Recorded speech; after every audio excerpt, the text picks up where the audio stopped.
세상에 떠도는 기묘한 괴담들. 첫 번째 이야기. 대천 해수욕장에서 어릴 때 겪었던 소름 끼치는 실화괴담. 내가 초등학교 4학년 때 일이었다. 그때 아주 작은 모임이 있었어. 아무튼 이렇게 우리는 영등포역에서 기차를 타고 신나는 마음으로 대천역을 향해 출발했지. 계란, 음료수, 햄을 먹으면서 말이야. 도착해서 택시 2대에 낑겨 앉아서 대천 해수욕장으로 갔지. 택시에서 내리니 우리가 가는 3층짜리 허름한 콘도가 있었어. 1층 맨 왼쪽에는 샤워실이 있었고 우리 방은 2층에 있었어. 2층 복도 맨 끝에 마주보는 방투를 예약하셨더라고. 애들은 2층 침대가 4개 있는 방에 갔지. 반대편에는 그냥 엄마들이 갔고. 그때 종소리가 났어. 그러더니 밥을 먹으라더라. 갔더니 밥은 그냥 삼겹살에 몇 가지 반찬이었어. 그래도 그땐 맛있었지. 그 콘도에는 우리 팀밖에 없었나봐. 아, 참 우린 2박 3일로 갔어. 식사 후에 나와 애들은 다 같이 수영복을 갈아입고 콘도 바로 앞에 있는 바닷물을 향해 뛰어갔지. 가서 수영을 하면서 놀았어. 엄마들은 바라보고. 근데 우리는 바닷물에 잠겨있는 밧줄 위에 올라가서 균형 잡는 놀이도 하고 놀았지. 5살짜리 꼬맹이랑 또래 여자애는 얕은 물에서 그냥 놀았어. 그리고 나서 엄마들이랑 애들이랑 다 같이 샤워를 하는데 우리 엄마랑 내 친구 엄마가 소리를 지르는 거야. 샤워실 창문으로 어떤 남자가 보고 갔대. 그건 그냥 변태 남자였나봐. 그날 밤에 자는데 5살짜리 꼬마애가 우는 소리에 깨버렸어. 5살짜리 꼬마의 입을 막은 한 9살쯤 되는 여자애가 물을 뚝뚝 흘리면서 있는 거야. 근데 움직일 수가 없더라. 그래서 나는 있는 힘껏 소리를 질렀는데 애들은 잘 안 들렸나봐. 다행히도 나랑 발을 마주대고 자는 애가 듣고 그 애도 깼어. 그 애가 내 침대로 뛰어와서 날 흔들더라. 그래서 나는 일어났지. 나는 친구 보고 젖길 보라고 했더니 걔도 보고 우리 둘은 소리를 지르고 그러다가 기절했나봐. 아침에 엄마들이 깨우는 거야. 그래서 내가 어제 소리 질렀는데 와 봤냐고 하니까 우리 모르게 회를 먹으러 갔대. 난 참 기가 막혔지. 누구는 귀신 보고 울고 소리치고 누구는 회나 먹고 난 엄마한테 귀신 봤다고 했어. 그랬더니 엄마가 믿지 않더라. 그러다가 5살짜리 애가 깼어. 5살짜리 애는 자기 엄마한테 달려가서 울면서 집에 가자고. 울면서 귀신이 자기 입을 막고 막 웃더래. 그래서 나랑 그 꼬맹이랑 또 내 친구랑은 물에도 못 들어가고 그냥 모래에 앉아서 쳐다보기만 했어. 그날 밤에 우리는 또 각자 서로 침대에 누워서 그냥 얘기를 하고 있었어. 근데 엄마들이 갑자기 우리 방에 들어와서 하는 말이 너네가 놀던 데에 밧줄 있지? 방금 뉴스에서 어젯밤에 거기서 놀다가 밧줄에 걸려서 죽었다고 하더라. 내일은 그냥 야시장이나 구경하고 가자. 무섭고 걱정된다. 두 번째 이야기, 생활 속의 귀신. 보통 여자들은 머리를 다 푼 채로 위로 쓸어 올려 자잖아요. 그러면 밤에 자고 있을 때 귀신이 와서 머리카락 수를 센 후 해가 뜨기 전까지 다 세면 데려간다네요. 마주보는 거울은 끝없이 반복되잖아요. 그 반복되는 거울의 13번째에서 귀신이 보고 있다네요. 혼자 잠자리에 들 때 베개가 하나 더 있고 이불이 혼자 덮기에 클 때는 저승길로 가는 귀신이 잠시 누워서 쉬고 간다고 하네요. 머리를 감을 때 고개를 숙이고 감으면 머리숱이 유난히 더 많게 느껴지는데 그 이유는 귀신이 거꾸로 매달려서 자신의 머리카락도 감아달라고 함께 대고 있기 때문이라네요. 몸이 순간적으로 간지러우면서 이상한 느낌이 옮겨가는 것은 귀신이 자신의 몸을 쓰다듬기 때문이래요. 아무런 이유도 없이 갑자기 한기가 느껴지면 옆에 귀신이 있는 것이라네요. 귀신은 죽었기 때문에 체온이 없지만 우리 사람은 체온을 가지고 있어서 귀신이 옆에 오면 한기가 느껴진다네요. 갑자기 누군가 자신을 쳐다보는 듯한 느낌을 받을 때 그냥 기분이 아니라 그곳에 있는 존재하지 않는 누군가가 자신을 보고 있기 때문이래요. 안으로 집어넣어 놓지 않은 의자가 있으면 그 의자에 귀신이 앉아서 계속 지켜본다고 하네요. 더블 침대에 혼자 자면 그 남은 공간에 귀신이 누워서 자고 간다고 하네요. 잘 때 항상 방문 뒤에서 귀신이 쳐다본다고 하네요. 세 번째 이야기, 문단속. 이게 아마 올해 4월쯤이었으니 그다지 많은 시간이 흐른 건 아니네요. 저는 고교를 졸업하고 대학에 입학했지만 그때 그다지 대학 생활에 흥미를 느끼지 못하고 대충 노는 날은 집에서 빈둥거리며 생활하던 때였습니다. 보통 아침에 잠들어 오후 3시쯤에야 일어나는데 식구들은 모두 아침 9시면 나가서 밤에 들어오기 때문에 보통 집에서 혼자 있는 셈이죠. 하루는 역시 잘 자고 있는데 누가 초인종을 누르더군요. 핸드폰으로 시간을 보니 11시 조금 넘었길래 그냥 택배나 신문 보라는 사람인가 보다 하고 그냥 모른 채 하고 잤습니다. 끈질기게 딩동거리더니 이내 조용해져서 저는 다시 잠을 청할 수 있었습니다. 어느 정도 시간이 지났을까요? 이번엔 아래쪽 신문 넣는 구멍이 덜그덕거리더군요. 저희 집은 그냥 문 앞에 신문을 두고 가면 아침에 문을 열어서 줍기 때문에 신문 구멍을 사용하지 않아 잠궈둡니다. 또 누가 전단지를 안에다 넣으려고 애쓰나 보다 하고 자려는데 자꾸 덜그럭거리는 게 신경 쓰여 잘 수가 없었습니다. 덜그럭거리는 이유는 신문 구멍의 구조가 이중 구조인데 밖에서 보면 달랑거리는 철문 하나와 평소에 잠궈두는 문 안쪽에 달린 잠금 장치가 달린 문 이렇게 두 개인데 철문은 디자인상 달아놓은 거라 잠글 수 있는 그런 문이 아닙니다. 저희 집 구조가 제 방문이 현관 바로 맞은편에 있고 침대에 누운 상태에서 머리 쪽 방향으로 쳐다보면 머리 쪽에 수납장이 있어서 잘은 안 보이지만 현관문이 대충 보이는 그런 구조에 마침 방문을 열어놓아서 신문 구멍을 볼 수 있었습니다. 신문 구멍은 닫힌 채 있더군요. 그래도 자꾸 달그락거리길래 그때 그냥 복도에서 아주머니가 청소를 하면서 건드리나 보다 하고 자려고 애썼습니다. 그러나 이미 2번이나 잠을 방해당했기 때문에 일어나서 아무 생각 없이 현관을 바라봤는데 진짜 놀라서 심장이 멎는 줄 알았습니다. 어떤 사람이 신문 구멍으로 손을 넣어 뉴스에서나 보던 이상한 기다란 기구로 안쪽에서 문을 열려고 하더군요. 저희 집 문은 도어락이라 안쪽에서 버튼 하나만 눌러도 열립니다.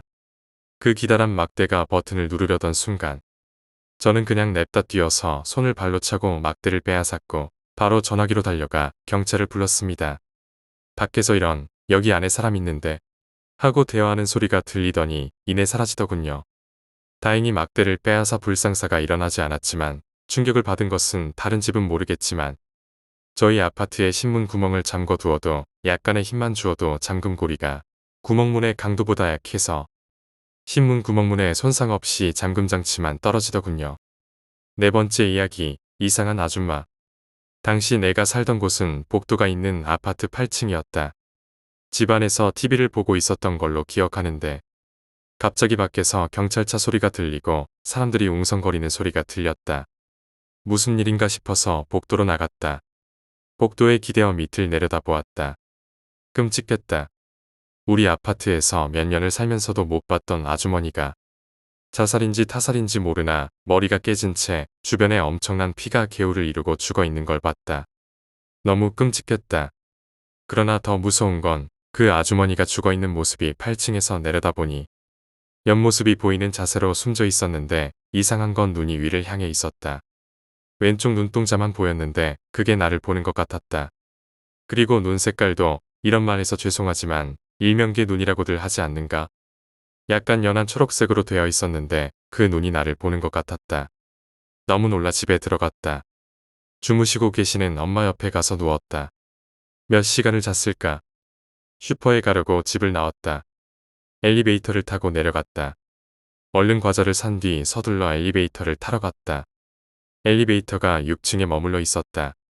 오래 기다려도 내려오지 않아서 계단으로 가려고 하던 찰나 엘리베이터가 내려오기 시작했다. 아무도 없었다. 누군가가 타고 올라간 거라 생각했다. 아무 생각 없이 엘리베이터를 타고 8층을 눌렀다. 8층을 누르고 조금 기다리니 엘리베이터가 닫히기 시작했다.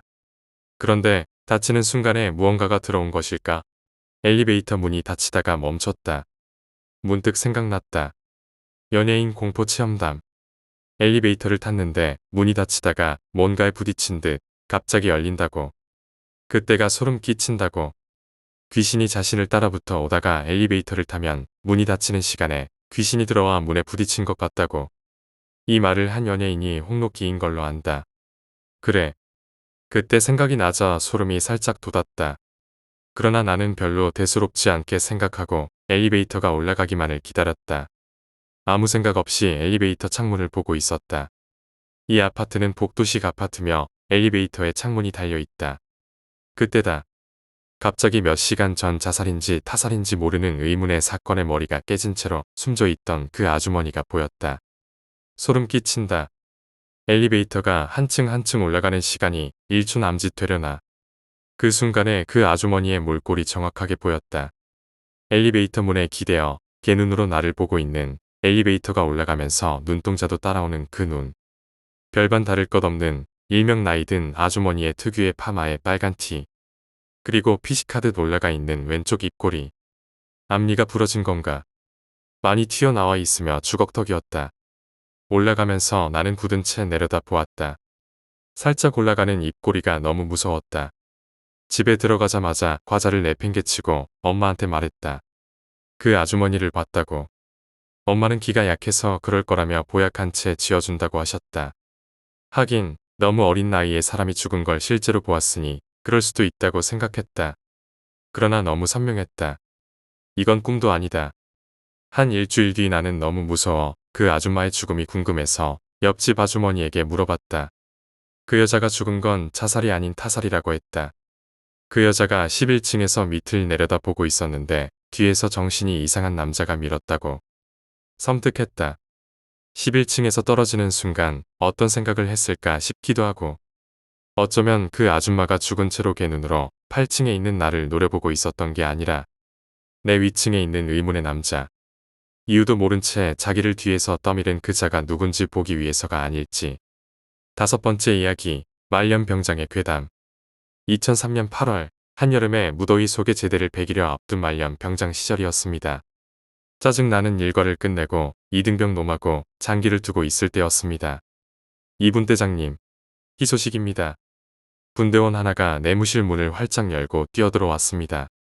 행정반에서 뭔가 들은 모양입니다. 이번에 우리 소대가 중대전술훈련에서 제외됐답니다. 당시 중대전술훈련을 일주일 정도 앞두고 있었는데 말년의 훈련. 게다가 한여름. 휴가마저 다 써버린 나에겐 그야말로 희소식이었습니다. 진짜지 말입니다. 그 대신 다른 거 한답니다. 우리 저번에 FTX 뛴 데 있지 않습니까? 그 옆에 산에서 무슨 발굴 작업한다던데 말입니다. 정확한 명칭은 기억이 나지 않지만 그 당시 우리에게 부여된 발굴 작업이란 한국전쟁 당시 희생된 실종자들 내지는 소총 등의 유실물을 찾는, 그니까 그 마을이 전쟁으로 피해를 받았는지 여부를 파악하는 그런 작업이었습니다. 그리고 며칠 후 우리 소대는 트럭에 실려 작업 장소로 향했습니다. 대대에서 한참을 달려 어느 야산에 도착했는데 더 이상 차가 진입할 수 없는 길이 나왔고 우리는 하차하여 얼마를 더 걸어 올라가야 했습니다.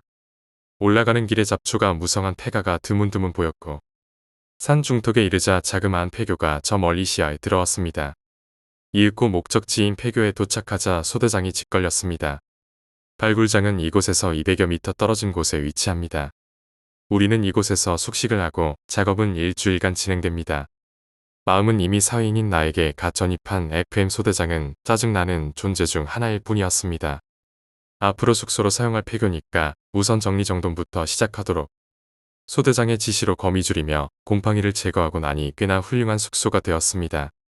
정리 작업을 끝내고 저마다 자리를 정하자 한나절이 흘렀고 그렇게 발굴 작업의 시작인 첫 하루 해가 저물었습니다. 잠자리에 눅눅한 곰팡이는 사정없이 달려드는 모기에 비하면 그나마 참을 만했습니다. 다음날 작업 장소에 도착해보니 상황은 가관이었습니다. 작업장의 형태를 대강 설명하자면 축구 경기장만한 크기의 규모였고 주변 지대보다 낮은 움푹 패인 구조였습니다. 소대장 말로는 예전에는 호수였다고 했습니다. 지금은 물이 말라 바닥을 드러냈지만 그 규모로 보아 꽤나 큰 호수였으리라고 추정했습니다. 이걸 일주일 만에 어떻게 다 합니까? 불평할 시간 있거든 얼른 작업이나 시작해. 다 못하면 막사 복귀는 없다. 소대원들의 불만에도 아랑곳 않고 잘도 떠들어대는 소대장이었습니다. 약간 더 설명하자면 작업장보다 약간 더 높은 곳에는 아직 물이 마르지 않은 계곡이 있었는데 이미 예전에 물길이 막혀 호수로의 유입이 차단된 듯 보였고 그로 인해 물이 말라 지금의 형태가 되었으리라 짐작됐습니다. 어쨌든 우리는 그 계곡에서 식수를 해결했고 작업 후 흘린 땀을 씻어내기도 했습니다. 작업이 시작된 지 사흘째였을 때입니다. 나오는 것이라고는 녹슨 숟가락, 깨진 밥그릇 따위뿐인 소득 없는 작업에 질린 나는 소대장의 눈을 피해 슬쩍 계곡으로 향했습니다. 물가에서 달아오른 얼굴을 적신 나는 물속으로 들어갔습니다. 마음껏 유영을 하던 나는 계곡 중간쯤에 이르러 발이 땅에 닿지 않는 것을 느꼈습니다. 계곡 중간쯤은 성인 남자 키보다 깊었고 수영을 못했던지라 얼른 물 밖으로 나왔습니다. 더위를 식힌 나는 담배 하나를 빼어 물고 널찍한 바위 위에 벌렁 누워버렸습니다. 젖은 옷을 말릴 생각으로 졸린 눈을 비벼 잠을 깨어보니 웬 여자아이가 나를 보며 방긋 웃고 있었습니다. 또렷이 기억납니다.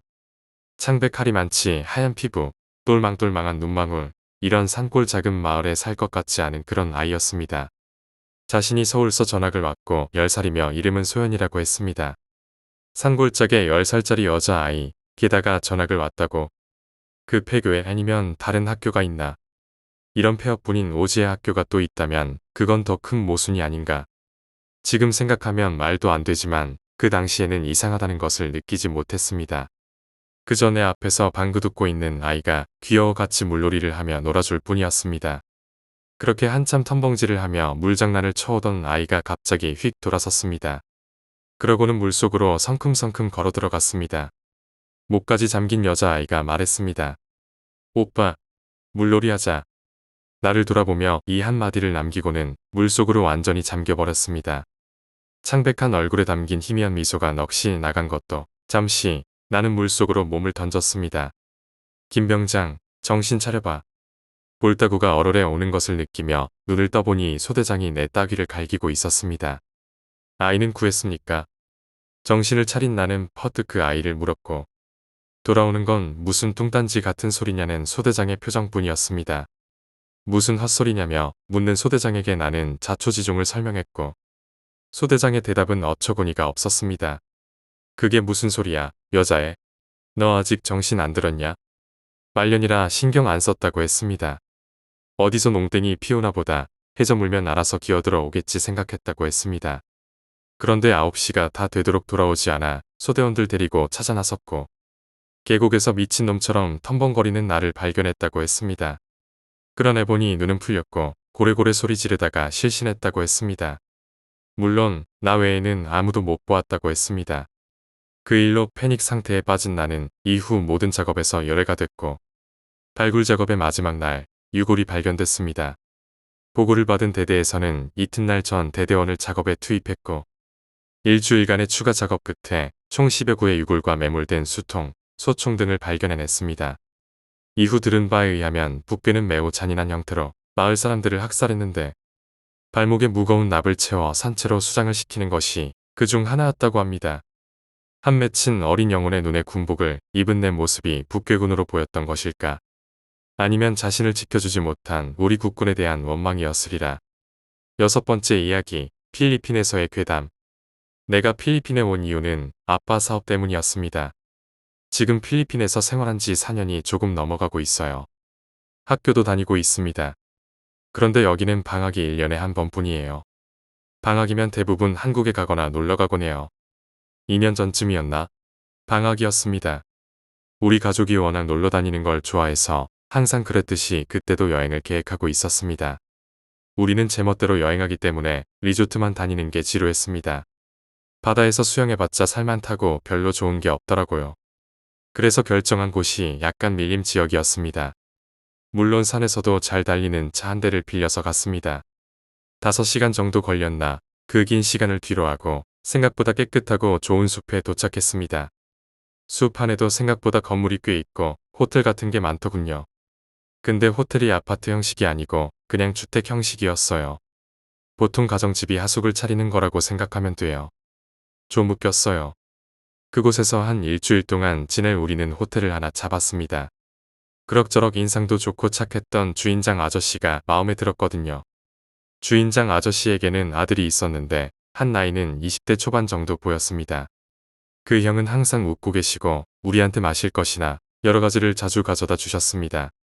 만날 때마다 불편한 거 없는지 물어보고 그런 호텔이 우린 참 마음에 들었습니다.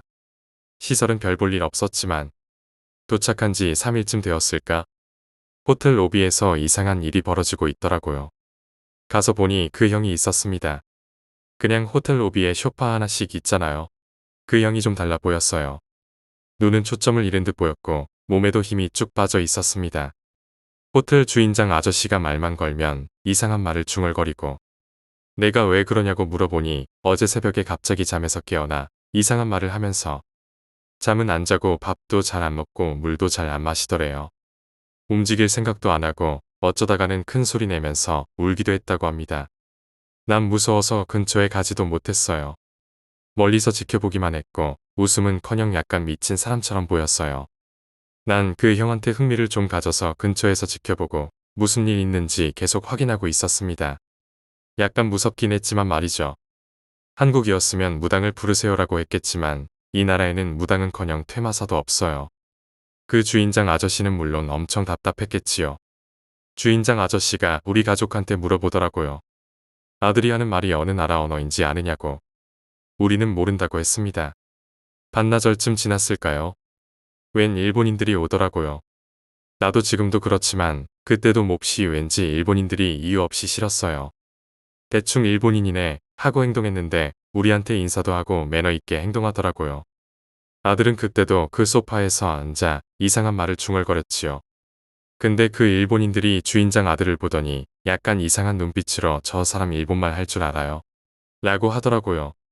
그 주인장이 놀라면서 저것이 일본말인가요? 하고 물었습니다. 일본인들이 웃으면서 일본말인데요. 이러는 거예요. 그래서 궁금한 주인장 아저씨는 뭐라고 하는 거죠? 하고 물었고 그 일본인들이 아들한테 가까이 가더라고요. 가서 일본말로 뭔가를 말하더니 갑자기 아들이 울기 시작하더라고요. 일본인들은 쳐다보지도 않고 눈 초점은 위를 향하면서 뭐라고 하면서 울기만 해. 화나 보이는 것 같기도 하고요. 일본인들이 대화를 좀 하더니 우리한테 대화는 안 되는데 뭐라고 하는지는 알아듣겠다. 내 생각에는 당신의 아들이 귀신에 쓰인 것 같더라. 이러더군요. 이러더라고요. 우리는 정말 신기했지요. 일본말을 갑자기 하다니 말이죠. 그리고 귀신에 쓰였다니. 뭐라 하던가요? 주인장 아저씨가 의아해하면서 물었습니다. 그는 자신이 일본 점령기 때의 한 일본 병사라고 했습니다. 자신은 필리핀인들에 의해 밖에서 몰래 죽임을 당했다고 하군요. 그래서 그때 동료들은 실종된 저를 찾으려고 수색을 했지만 절 지금까지 못 찾고 있습니다. 그래서 부탁인데 제발 제 몸을 찾아서 묻어주세요. 전 너무 억울하다며 하소연을 하더군요. 저와 그 주인장 아저씨는 정말 기가 막혔지요.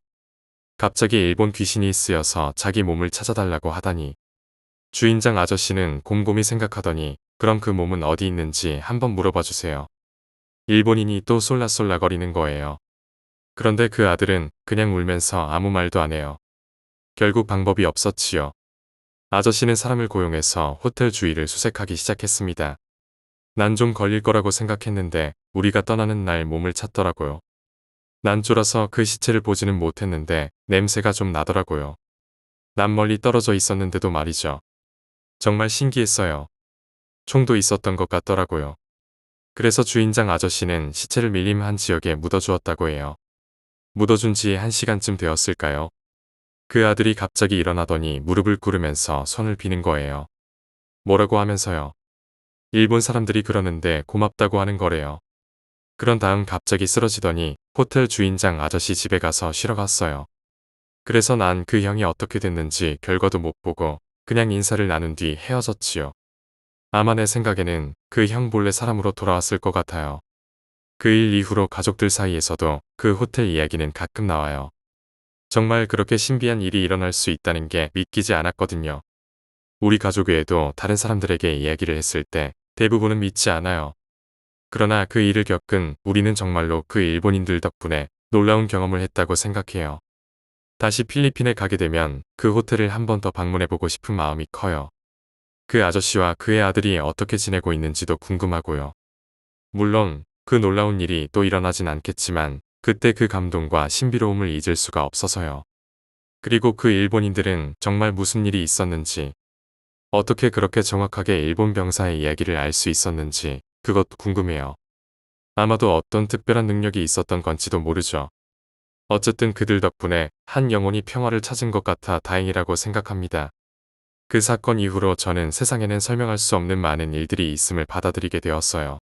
가끔은 그 호텔에서 보낸 시간이 꿈만 같다는 생각도 들지만 그 모든 것이 저에게 큰 교훈을 주었지요. 7번째 이야기, 바텐더의 괴담. 난 전직 바텐더입니다.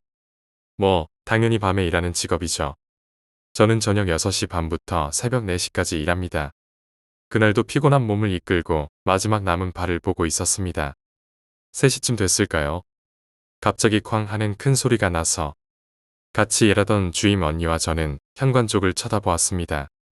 우리는 마른 하늘에 천둥이라도 친 건가 싶었습니다. 그렇게 생각하면서 다시 일에 몰두하고 있는데 약 5분 후에 전화가 오기 시작했습니다.